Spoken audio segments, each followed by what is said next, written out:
bahwa iman itu ada prosesnya.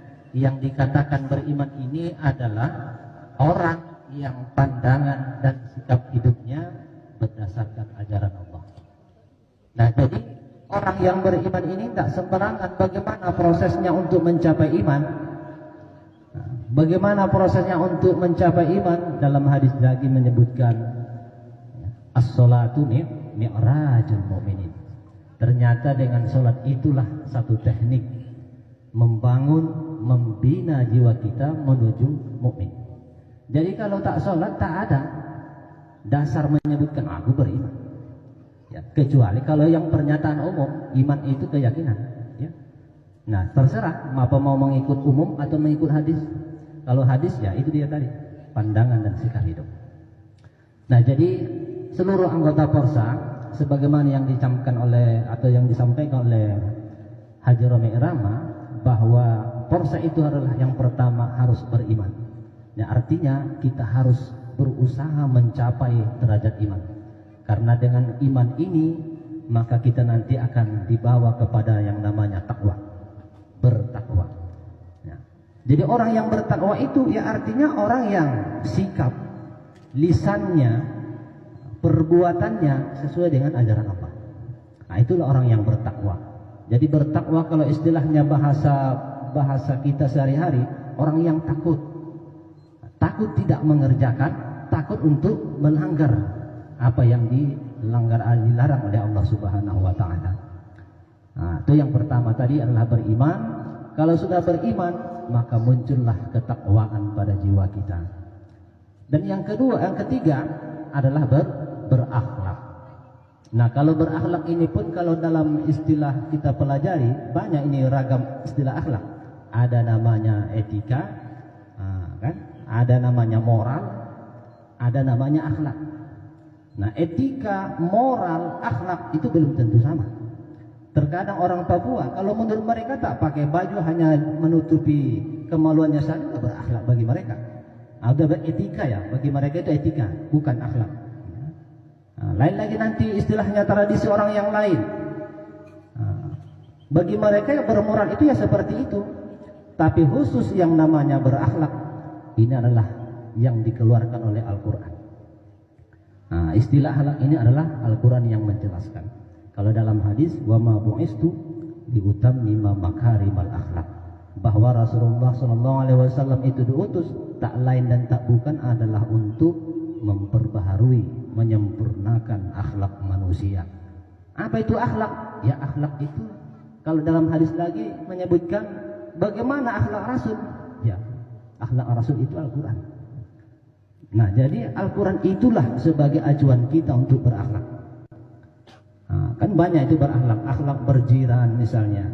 Man kana yu'minuna billahi wal yaumil akhir falyukrim jarahu falyukrim dhaifahu. Nah, siapa yang beriman kepada Allah dan hari akhir, hendaklah ia memuliakan tetangganya, hendaklah ia memuliakan tamunya. Nah, itu ciri-ciri berakhlak. Dan masih banyak lagi ya, hal-hal yang lain terkait dengan akhlak. Masalah kesehatan, makan sebelum lapar, sudahi sebelum kenyang. Nah, itu pelajaran simpelnya. Nah, kalau orang yang berakhlak pada diri sendiri, jangan sampai kelaparan baru makan, dan jangan sampai kekenyangan baru disudahi. Nah, itu semuanya ada manfaat untuk kesehatan. Mungkin Bang Suhendra yang lebih paham. Ahli medis kan? Indra ya, Indra. Nah, jadi akhlak ini sangat luar biasa. Nah, jadi kita pun demikian halnya untuk Porsa, sebagaimana pesan Bang Haji Romi Irama, bahwa anggota Porsa adalah harus betul-betul berakhlak. Apa akhlaknya? Ya Al-Quran. Mau tak mau harus kita belajar Quran. Karena Quran itu kan hudan, pedoman. Jadi mustahil kalau kita dikatakan masuk surga tapi ditanya Quran tidak tahu. Nah, kan? Secara logika berpikirnya itu. Mau ke mana dia tahu lokasinya, sementara petanya nggak dia paham. Nah, itu dia kalau untuk mencapai level-level tersebut. Beriman, bertakwa, berakhlak, dan yang terakhir adalah berloyalitas.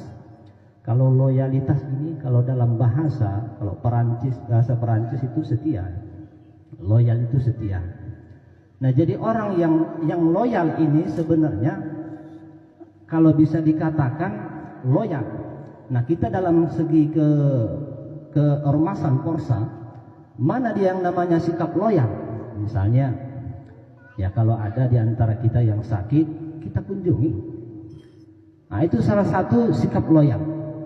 Termasuklah kebersamaan kita ini. Ya kalau ada acara bulanan, ya sama-sama kita hadiri.